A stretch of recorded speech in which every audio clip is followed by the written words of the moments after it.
में है। आइए अब देखते हैं आगे।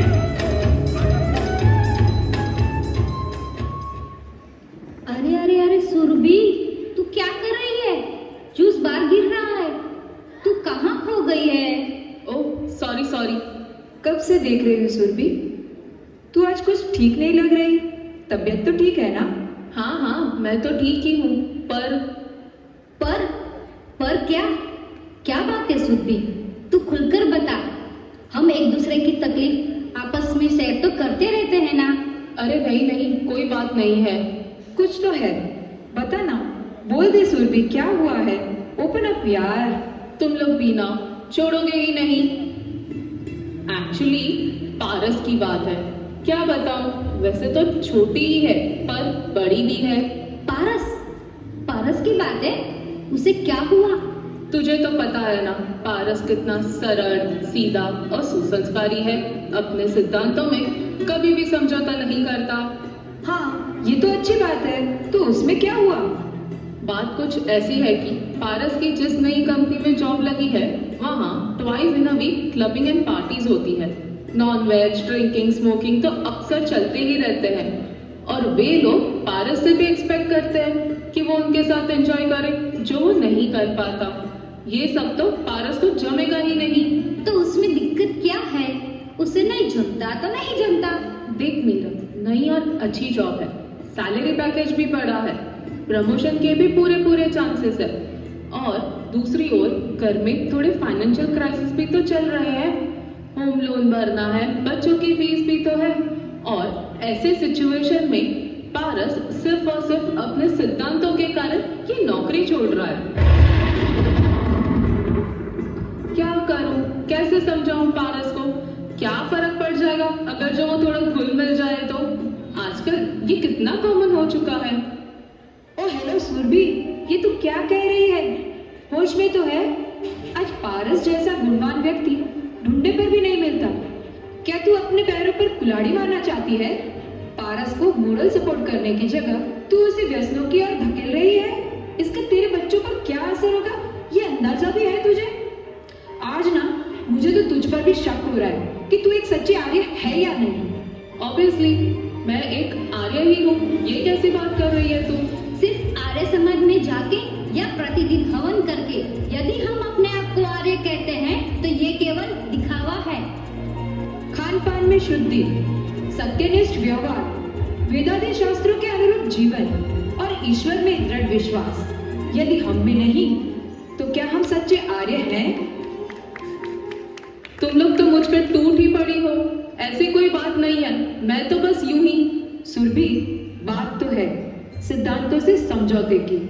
अब बैठ, चल शांति से बात करते हैं। याद कर स्वामी दयानंद के जीवन की उस घटना को जब स्वामी जी ने आर्य समाज की स्थापना की थी।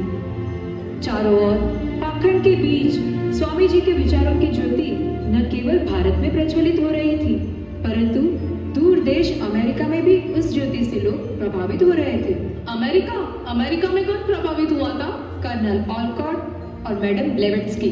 नाम तो कुछ सुने से लग रहे हैं, पर मुझे आधी अधूरी बात पता है। मैं तो पहली बार सुन रही हूँ।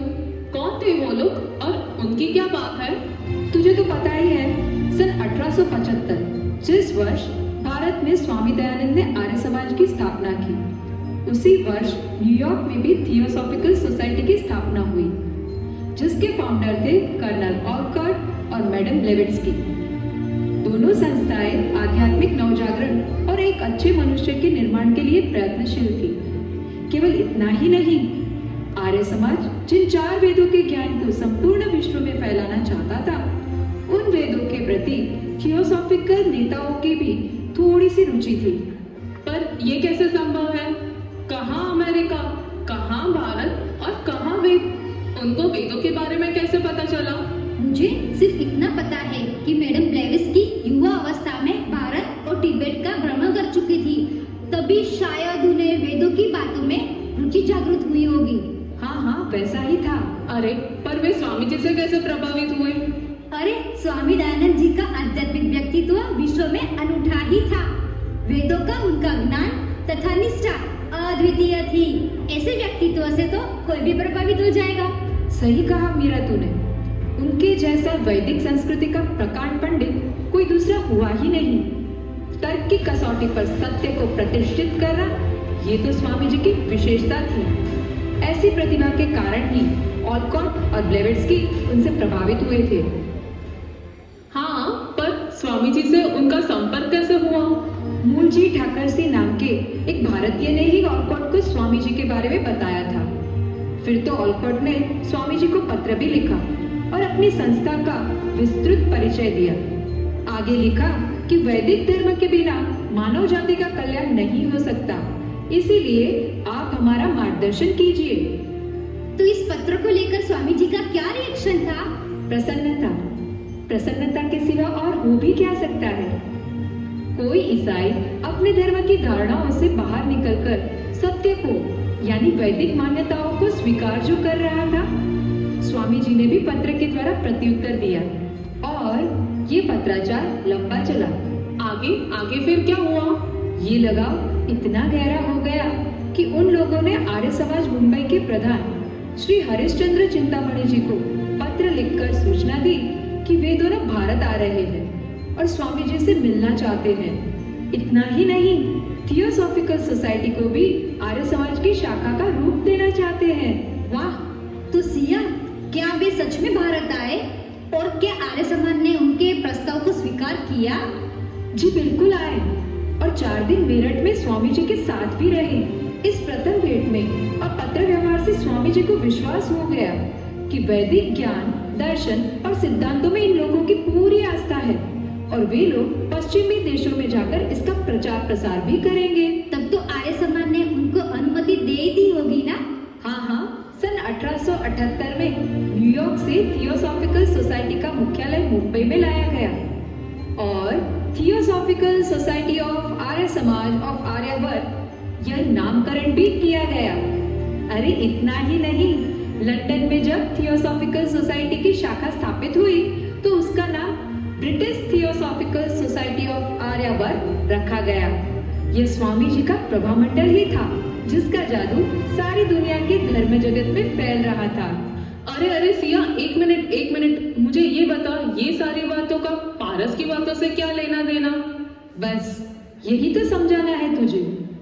इतनी चाहना के बाद भी जैसे ही दयानंद जी को ये पता चला कि ये लोग वैदिक सिद्धांतों से हटकर ईश्वर के अस्तित्व को मानते ही नहीं, वैदिक सिद्धांतों में भी उनकी आस्था डगमगाने लगी है, तो स्वामी जी जान गए कि आर्य समाज की शाखा बनकर थियोसॉफिक नेता केवल लोकप्रियता एवं प्रसिद्धि प्राप्त करना चाहते थे। स्वामी जी ने इन लोगों के साथ स्पष्टता करने हेतु कई बार प्रयास किए, किंतु वे लोग स्वामी जी से मिलना ही टाल रहे थे। तो फिर आगे क्या किया स्वामी जी ने? फिर 28 मार्च 1882 शाम 6 बजे मुंबई के फ्रामजी कावसजी हॉल में भरी सभा में स्वामी जी ने की एक सिंह गर्जना। कर्नल ऑलकॉट और मैडम ब्लेवेट्स्की को मैंने दृढ़ ईश्वर विश्वासी तथा वेद एवं वैदिक धर्म के सभी सिद्धांतों के प्रति गहरी आस्था रखने वाले समझा था। प्रथम तो इन लोगों ने वेदों के प्रति अपनी आस्था व्यक्त की और आर्य समाज के मंतव्यों से सहमत होकर उसका प्रचार प्रसार करने की बड़ी बड़ी कस्में खाई, किंतु धीरे धीरे इनका वास्तविक रूप उभर कर आया है। ये लोग योग के नाम पर मिथ्या चमत्कार का प्रोत्साहन देने वाले हैं, तांत्रिक विद्याओं में विश्वास रखने वाले हैं तथा ईश्वर, वेद अर्थात वैदिक धर्म में उनकी कोई आस्था नहीं है। सिद्धांतों के संबंध में किसी भी प्रकार की ढील अस्वीकार्य है, अतः नास्तिकों का खंडन करने में आलस्य करना मैं पाप समझता हूँ और वैदिक सिद्धांतों में समझौता करना भी पाप ही है। इसलिए मैं दयानंद सरस्वती घोषणा करता हूँ कि थियोसॉफिकल सोसाइटी आर्य समाज की शाखा नहीं है। जो मनुष्य आर्य समाज के नियमों को अपनी प्रसन्नता से माने वह वेद अनुयायी और जो न माने वह केवल थियोसॉफिकल सोसाइटी के सभासद रहेंगे। अतः न तो आर्य समाज यह सोसाइटी की शाखा है और न तो सोसाइटी को आर्य समाज की शाखा मानना उचित है। सिद्धांतों से समझौता कदापि नहीं।